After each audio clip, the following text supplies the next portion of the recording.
And Tennyson was talking about the life of a poet. Should he interact with real life, or should he stay in his ivory tower? And it's very complicated there, but it's a beautiful poem which I included here. Here's the journaling. Here's the first page of a critical essay on the Lady of Shalott, which isn't of great interest, but I just wanted to include it because those kinds of things were very important in grad school. And here's the text of the Lady of Shalott. So it ends here, and here's a picture of her. She died at the end, and she floats away in her boat. The next work is that of John Webster, who was a Renaissance playwright, and he wrote The Duchess of Malfi. And this was a wonderful play, tragedy. Webster wrote horrific tragedies. And everyone dies at the end. I particularly liked it, though, for reasons that are too long to describe here. Journaling page, and then this says, there are certain fiction characters' deaths you will never recover from, ever. And this is a grammatical error, which I marked, because it's plural possessive. Sorry, I'm a pedant. Here's another copy of some pages from The Duchess of Malfi. And this is one of my favorite first lines of a book. Last night I dreamt I went to Manderley again. And I know you know that book. This is journaling and a quote about books. Here's again that paper. It's ledger paper, Prima, and some pens. And here is an imprint from a doily that I sprayed, and this was the paper I sprayed it on, and a little card, journaling card.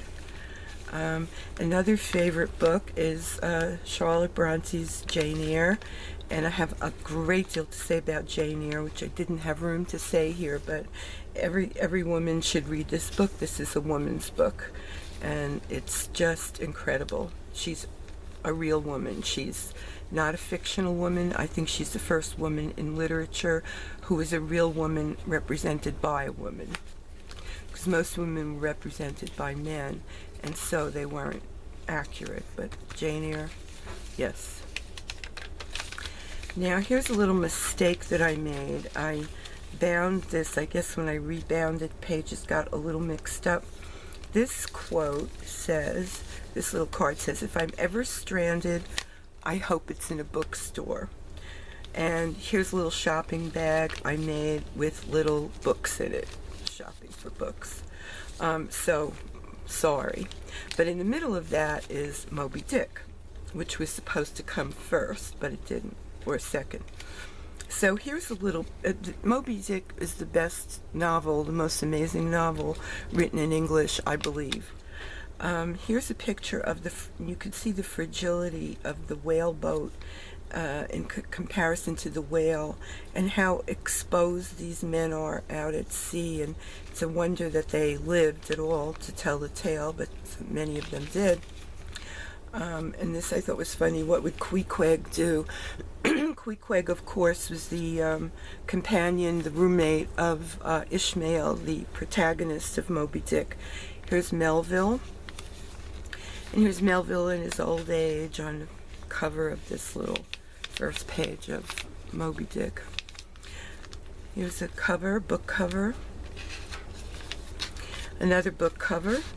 And I wrote a best novel written in English. Here's some cards to take some notes.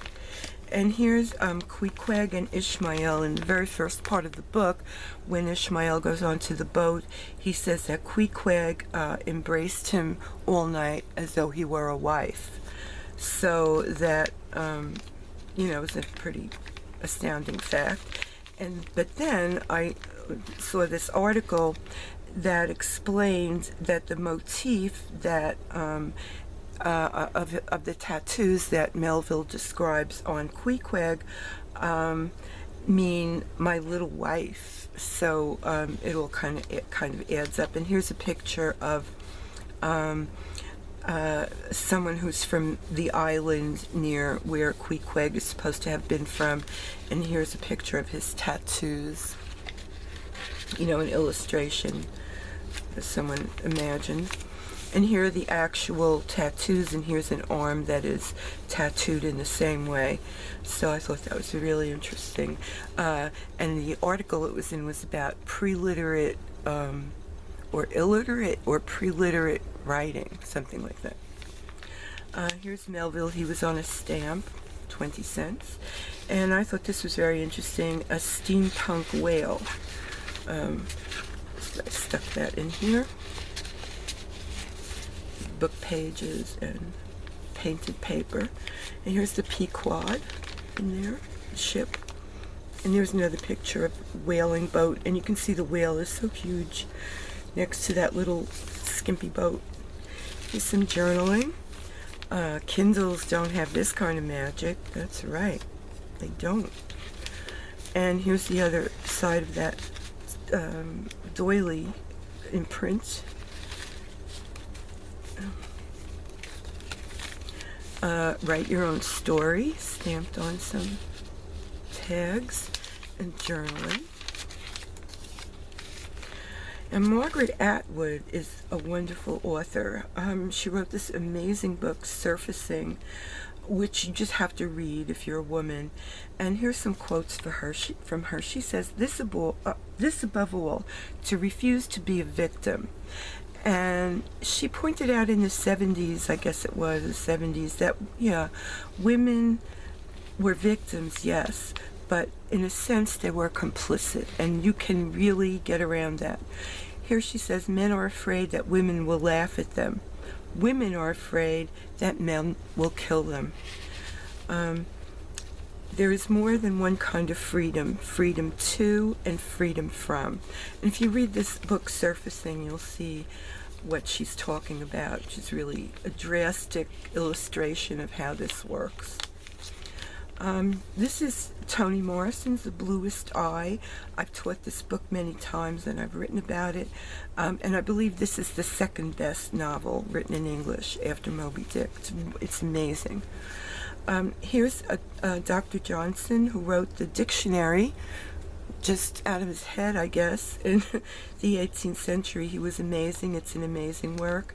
And here's a little story about Dr. Johnson. And the Iliad and the Odyssey, of course, the foundations of Western culture. Pride and Prejudice, which everyone loves. Some journaling pages. And I love this. I want a boy who will build me bookshelves. Not one who has a car, but one who will build me bookshelves. Now, this is the topic of my dissertation. My dissertation was on Sonnet 1 of Sonnets from the Portuguese.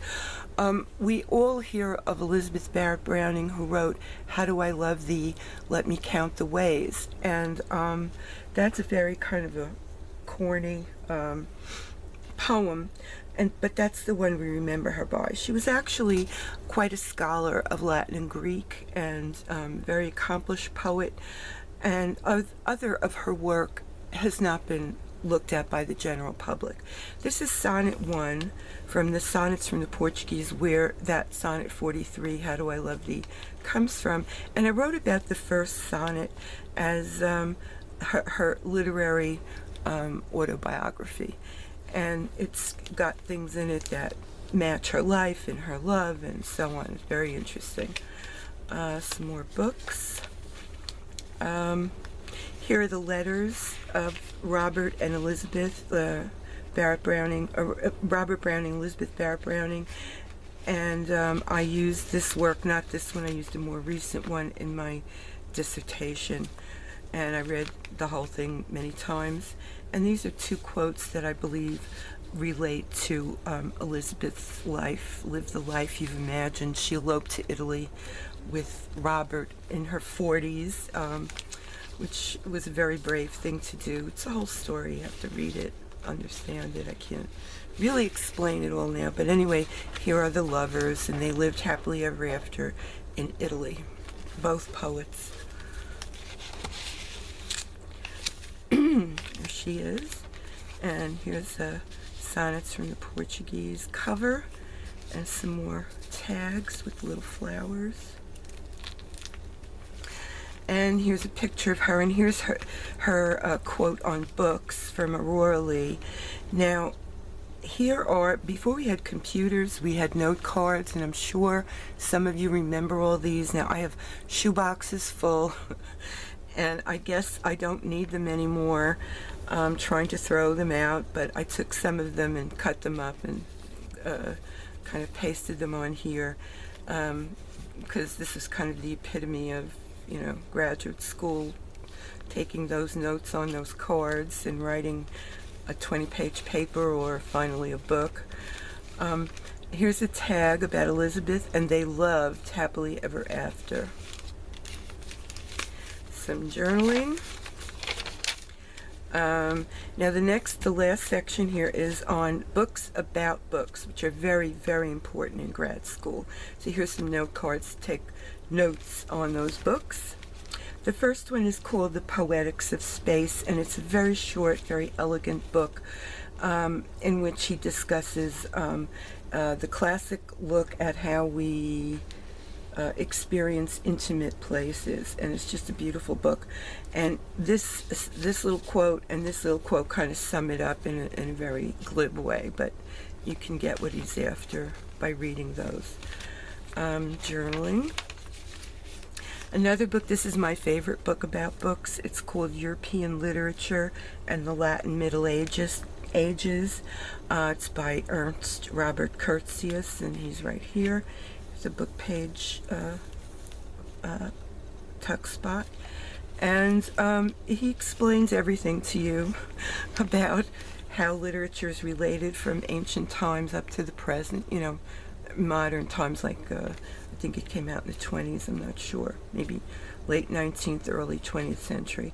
So that's my favorite book there. Oh, here's another sonnet, Sonnet 28, which is beautiful. Here's another very important book, The Mad Woman in the Attic, and these are written by, this was written by Gilbert and Gubar. The first book that took a feminist look at, and when I say feminist, I mean woman-centered look at literature, and it's called The Mad Woman in the Attic, and they of course refer to Jane Eyre and Bertha in the Attic there, who is like an alter ego of Jane Eyre, and it's every woman has a mad woman in her attic because she is a sexual being, and she is metaphorically burning the house down. Another book that was very important is Mimesis by Eric Auerbach. And then on the cartography paper, I found a map of Sicily. And I marked here, this is where my family is from, right here. Okay, so you can have that and understand that. Here's the doily, and at times I think to myself, drop the book and get stuff done. Then I laugh and turn the page.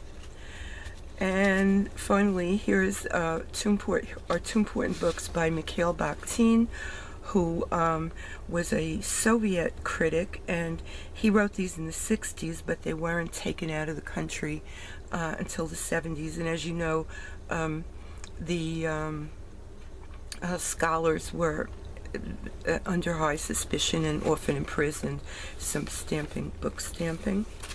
And what he talked about was the dialogic imagination, which involves, very briefly and very reductivistly, inserted text. In other words, every text is reading and quoting every other text. That's simple.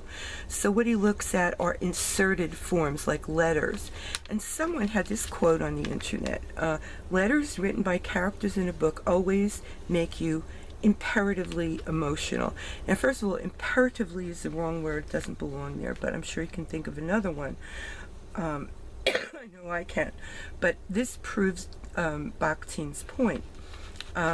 The inserted text, the letter. Here's some little envelopes that says, I love you. And here is the letter that Mr. Darcy wrote to Elizabeth, and he explains everything to her. Now, the interest in it is, of course, the story, which a lot of it gets explained here, but in an emotional way, imperatively emotional. This is what remains in my mind. This letter was like a real highlight, and she really knew that he loved her then, and even though he didn't say it. So that's kind of a little literary theory illustrated here in a very small way.